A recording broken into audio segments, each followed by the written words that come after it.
I'm Shani. I'm with the Economic Development Department. I run our JEDI office. JEDI sounds a lot more fun than the full acronym, but it's Justice, Equity, Diversity, and Inclusion.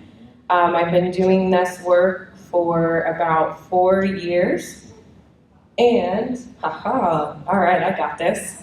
So that's us, that's our office, and I'm going to try and talk to you all briefly. The Black Business Summit theme today is Advancing Economic Freedom, and with some of the stuff coming up with the Corporate Transparency Act and beneficial ownership reporting, I just kind of had a lot of ideas going on in my head, especially with some of the they're not new formations, but some of the business formation options that businesses have that we don't always take advantage of. So I'm going to try and cover them real broadly, but before I do that, I'll talk briefly about the New Mexico Economic Development Department. Not really, I'll just let you look at it because we're running short on time. We provide a lot of support for manufacturing and manufacturing businesses. Up here, where we have our finance programs like JTIP, etc. And then we also house the New Mexico Film Office, the New Mexico Main Street, Spaceport America, the Outdoor Recreation Department, New Mexico Partnership, which is kind of like a site selection. They're trying to recruit companies to New Mexico, and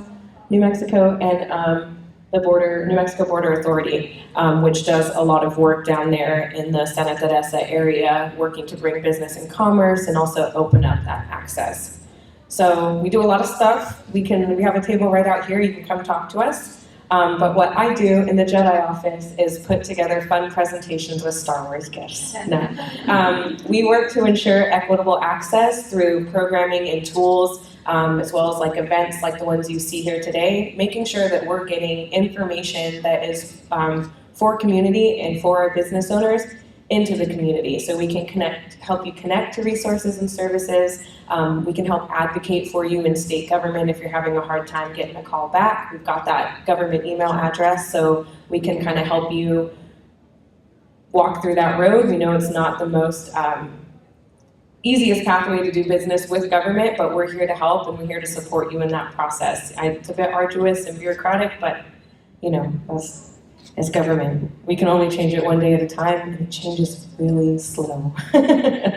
So some of the ways we've been providing resources is we've also launched a resource map very recently on our website. There's a QR code on our banner that's out here on the table, but this is like a clickable map as well as sorts by community of interest type of resource, and we've done our best to kind of grab as many as we can to put them into this resource map for you all.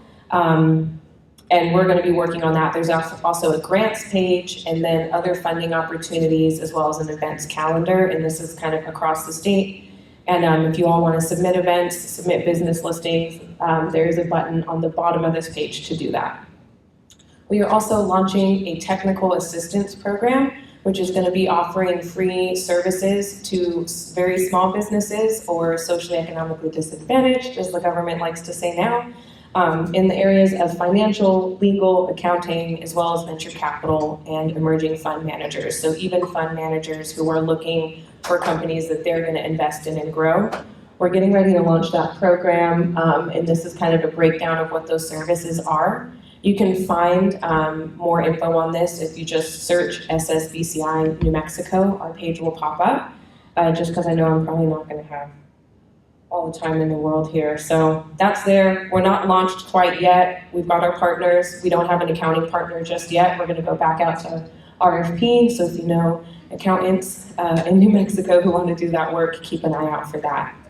We also have a collateral assistance program, which is where we can come in if you were looking to do a loan with a bank and you're having a collateral shortfall. We can come in for up to $250,000 depending on the project, and we work directly with the bank to make sure that you then become eligible for that loan. It's probably also something that we can look at working with Carla at on the micro loans, because they're still going to be probably looking for collateral and things like that to make sure that you're eligible.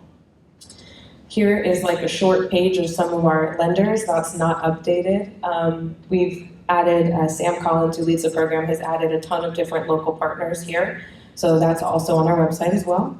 And we have some toolboxes that you can pick up on our table that have like all the different resources in a little binded notebook. And that's on, and then we have the newsletter wrap up. So we send out a bi-weekly newsletter that has lots of grant opportunities, webinars, and stuff going on for the business and entrepreneur community. All right, that was 4 minutes and 50 seconds. Okay, so sorry.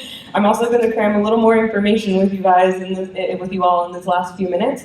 So formations for the future. Why does it matter? When we're building business and we're building entrepreneurial ecosystems, we need to think about our community over the long term, right? Not the next 10 years, the next 100 years is really the focus that we should be taking.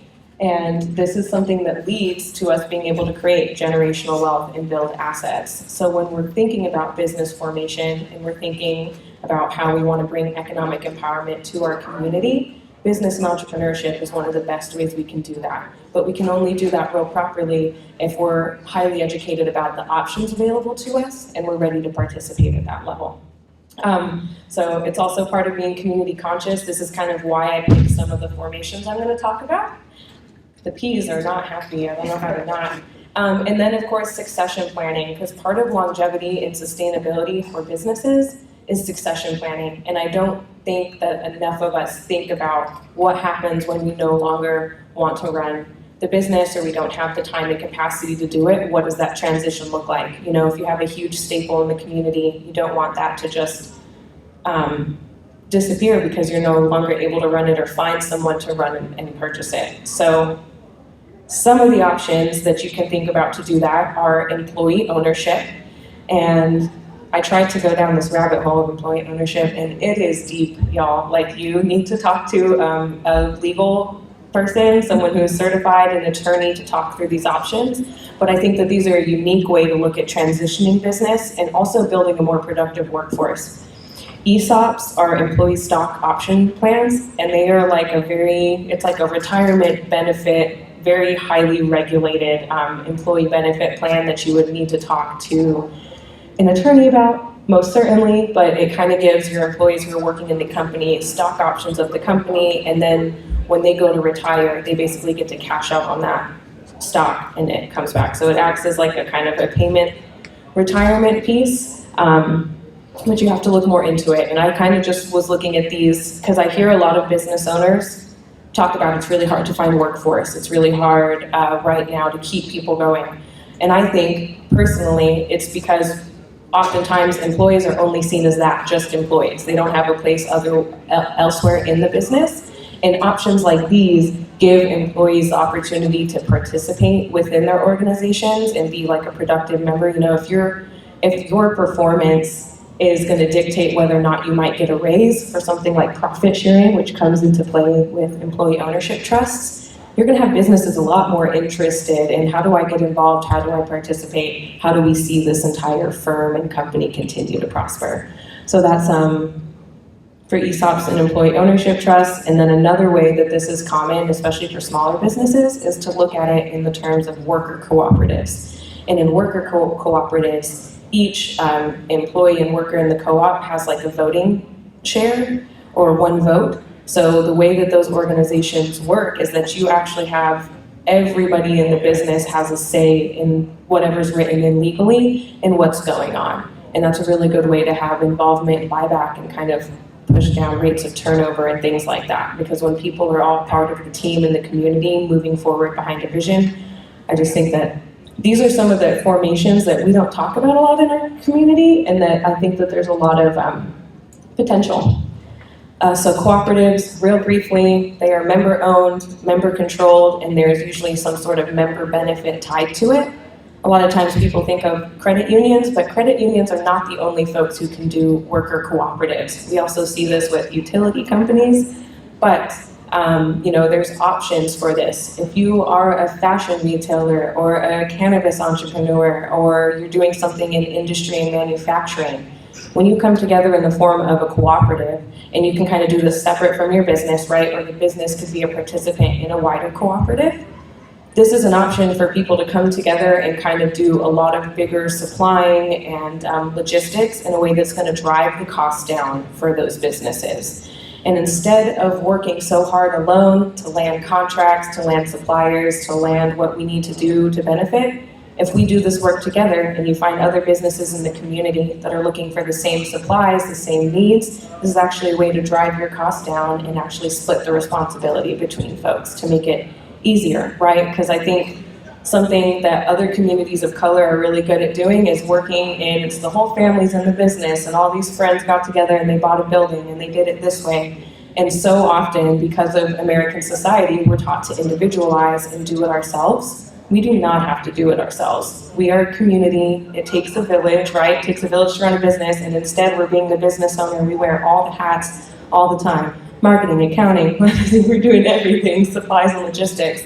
This gives an opportunity for us to learn how to work in community and work together.